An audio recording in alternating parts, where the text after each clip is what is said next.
जीवन हमें एक मौका देता है, इसलिए जब भी सही कॉलेज चुनने का समय आए तो सिर्फ मंगलायतन यूनिवर्सिटी आपके बेहतरीन भविष्य और सर्वांगीण विकास के लिए।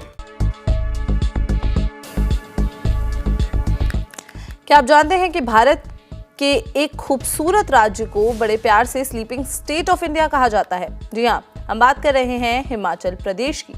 ये नाम यहाँ के लोगों की शांत, स्लो पेस्ड और काम लाइफस्टाइल की वजह से पड़ा है। इसने निकनेम का मतलब ये नहीं है कि राज्य डेवलपमेंट में पीछे है, बल्कि ये है कि यहाँ की जिंदगी सुकून को दर्शाती है। इस निकनेम की सबसे बड़ी वजह है यहाँ का सिंपल डेली रूटीन। यहाँ के लोग खासकर गांव में सूरज निकलने के साथ ही उठ जाते हैं और जल्दी सो जाते हैं। यहाँ के एक सरप्राइजिंग फैक्ट ये भी है कि कई विलेजेस में लोग शाम 8 या 9 बजे तक खाना खाकर सो जाते हैं। सूरज ढलने के बाद स्ट्रीट्स सुनसान हो जाते हैं और कोई शोर शराबा नहीं होता। यही काम और अर्ली स्लीपिंग हैबिट इस नेम की मूल वजह है। हिमाचल में ये लाइफस्टाइल इतनी पीसफुल इसलिए है क्योंकि लोग यहाँ नेचर के बहुत करीब रहते हैं। यहाँ का ठंडा और सुहाना माउंटेन वेदर, साफ हवा और शांत एनवायरनमेंट के एक ऐसे रूटीन बनाते हैं जहां लोग प्रकृति के हिसाब से चलते हैं। यहाँ की जिंदगी धीरे और सुकून से चलती है, बिल्कुल वैसे ही जैसे पहाड़ों में नदियां और हवा चलती है। ये स्लीपिंग कल्चर हिमाचल के कई विलेजेस में दिखाई देता है।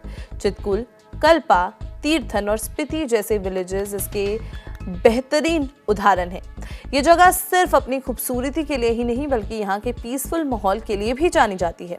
टूरिस्ट यहाँ शहर की भाग दौड़ भरी जिंदगी से ब्रेक लेकर थोड़ी शांति और सुकून का अनुभव करने आते हैं। कुछ लोग गलत फहमी में सोचते हैं कि स्लीपिंग स्टेट का मतलब है डेवलपमेंट स्लो होना, पर ये बिल्कुल गलत है। ये टर्म सिर्फ यहाँ की लाइफस्टाइल को बताता है, ना कि यहाँ की ग्रोथ को। हिमाचल प्रदेश डेवलपमेंट की राह पर है और ये देश का पहला स्मोक फ्री स्टेट है। यहाँ एनवायरनमेंट को बचाने के लिए प्लास्टिक यूज के खिलाफ भी सख्त रूल्स हैं। क्या आप जानते हैं कि हिमाचल प्रदेश को एप्पल स्टेट ऑफ इंडिया भी कहते हैं, जहां शिमला और किन्नौर जैसे टाउन से एप्पल ऑर्किड्स मशहूर हैं।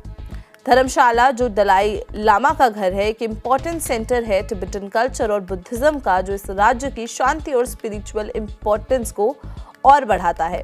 यहाँ की खूबसूरती और शांति माहौल के लिए यहाँ टूरिस्ट भी आते हैं।